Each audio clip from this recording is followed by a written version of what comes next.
Hello everyone, Shied Seedling back again for another low energy, low key video. I am here to discuss the process of the Kitsune, Shunobon, and the Goth. So I thought that it would be cool to show some good old-fashioned speed paints of all my stuff and, take it down a notch for the technical art nerds out there who want to know about just general process. I really like sitting down and listening to and watching artists talk about their process. Sometimes I get a little bogged down because there's a lot of information, but other times when I'm trying to learn something or I feel more open to suggestions and ways to do something, whether that be traditional or digital in any program, I really enjoy watching those videos. So I hope that the more artists that find my channel, the more valuable this will be for not only you guys, but eventually I hope that the community gets big enough that we can talk about process together, my process, your process, and we can make something out of sharing information. So that's my goal, but we'll just go ahead and jump into this here in a minute.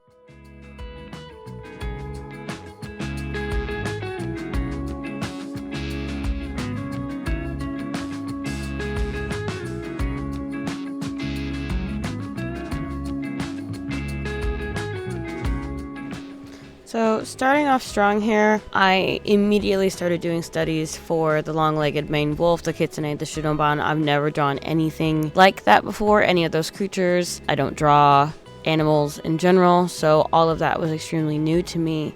And this band has a lore for a story that they want to tell via Mert. So, they've been working on the lore for a year or so, and I was kind of in on some of the creative process for coming up with the characters that will make up the lore that'll be told visually through the merchandise. So I really wanted to, I think all of the ideas for the yokai and the characters are all mine in terms of aesthetic, and I think probably slightly personality as well, and design was a little bit more collaborative because they had a certain look that they wanted to portray, but the whole thing was start from scratch learning for me. So I was doing studies, I was learning how to recognize the shapes in an animal, which is actually a lot easier, I feel like, than in people.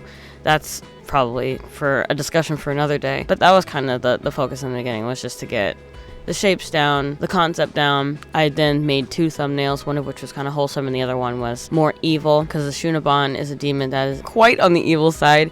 If you look it up, they eat people, they scare people. That's pretty much all that they do. They're not very nice. And Kitsune can be good, can be evil, but I decided for those 2 to match, and we really wanted to capture the uncanny valley with the legs. And the long-legged maned wolf has extremely long legs, so that it can hunt in tall grass, I believe. And we wanted that combination of the long legs, the evil Kitsune, and the eye of the Shunobon to be kind of combined into one. So that's what we did. And it actually looked really stinking cool, man. Real cool.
The process of inking for me is twofold.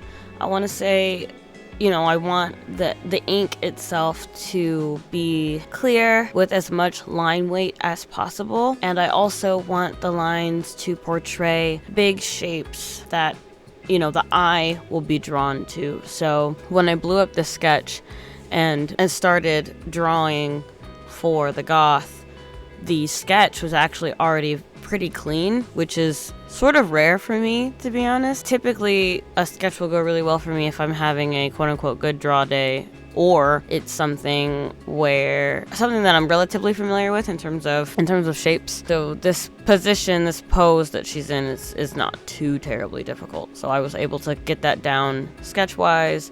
I was able to then do the lines very crisply, especially for her face and hair, because I wanted that to be the focus, face and her hair. And I think that those came out so buttery, so beautiful. I love drawing billowing hair.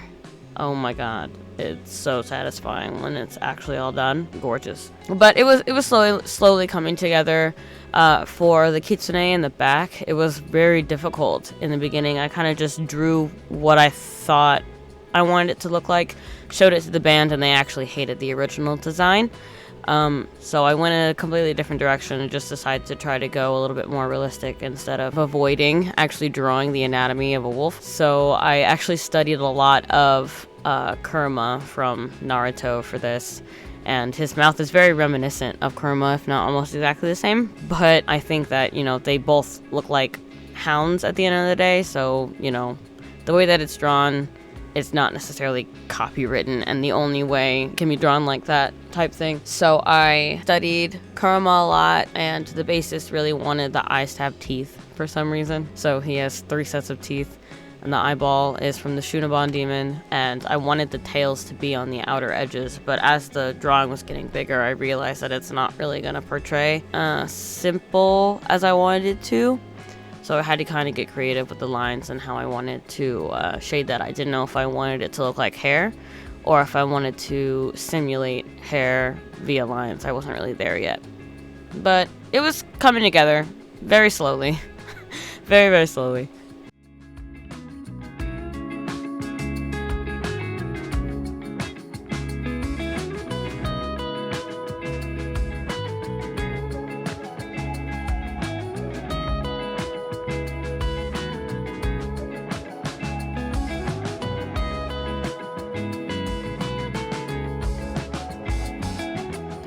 The next thing I'll do after inking is flats.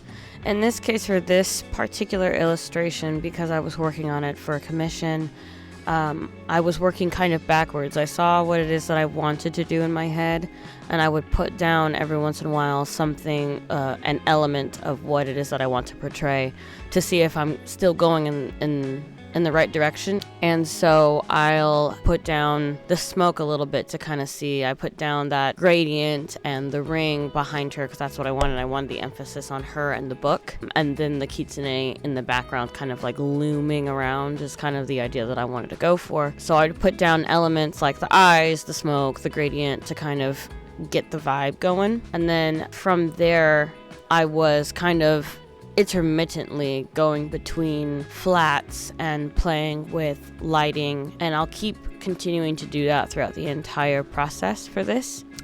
I think that's the general idea though, is that I was going from lines to gradients to lighting to shadow to the clouds to the Kitsune. I was kind of bouncing around on whatever I felt I could tackle that day is really what it was. There wasn't really a rhyme or reason. As always though, my files were extremely organized so that I can move things around as needed, especially since I was sending in the process to others. I wanted to make sure that I wasn't, quite frankly, fucking myself. So that's kind of the idea. I'll let you continue to watch for a bit before I come back and say something else.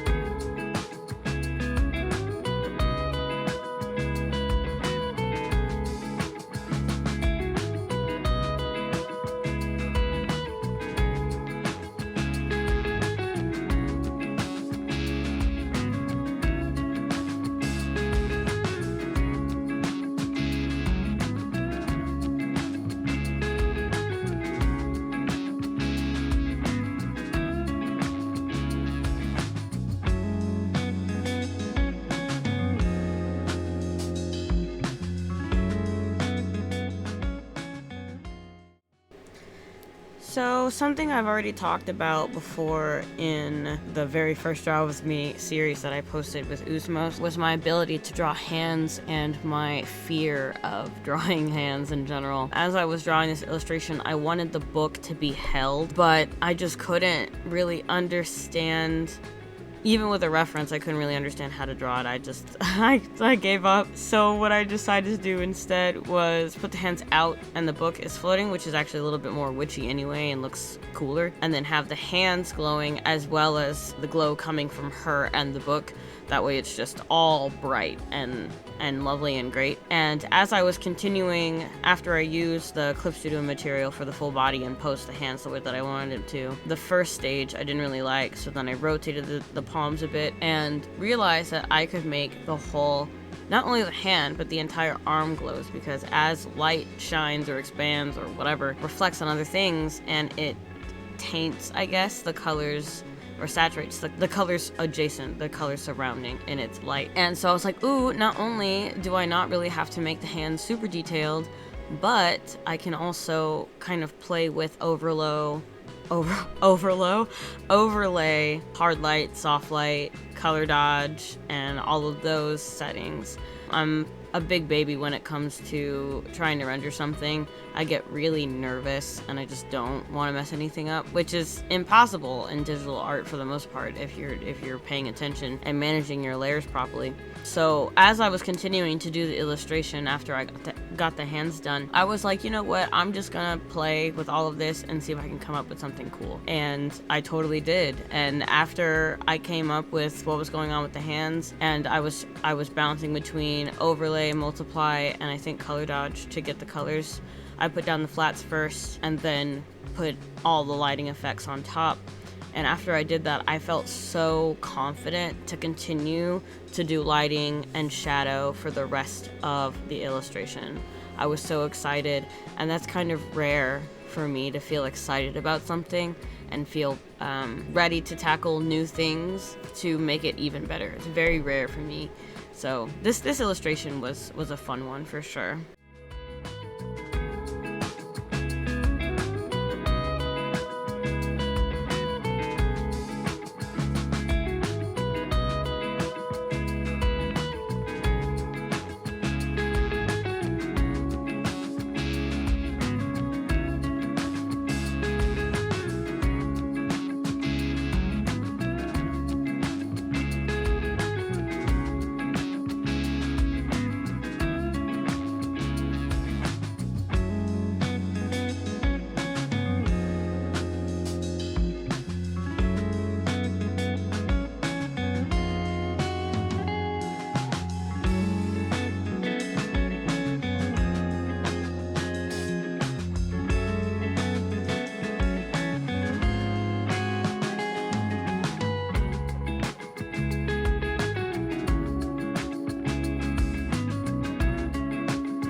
So overall, I think the process was like a 9 out of 10, to be honest. The collaborative process with the band was super cool. The collaborative process with the bassist was also super cool. And learning along the way is not really something that I do too often, and I felt compelled to because I had a deadline, right? We wanted to sell these at a show, so I had to complete them before said show, or I had to complete the print before said show.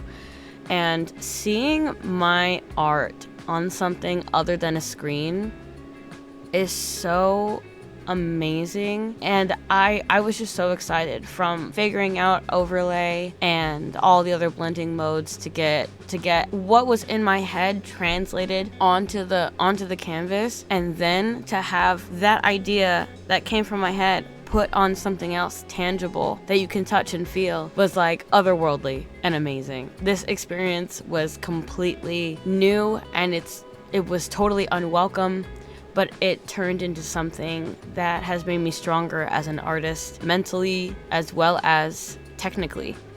So I'm super grateful to Daybreak Escape for commissioning me for this project, and I will definitely be making more merch for them, and all of that will be posted on here always. But yeah, that is the end of the art process video. I hope that you enjoyed. I don't really know like what direction I want to go in. I don't know if I want to talk a lot.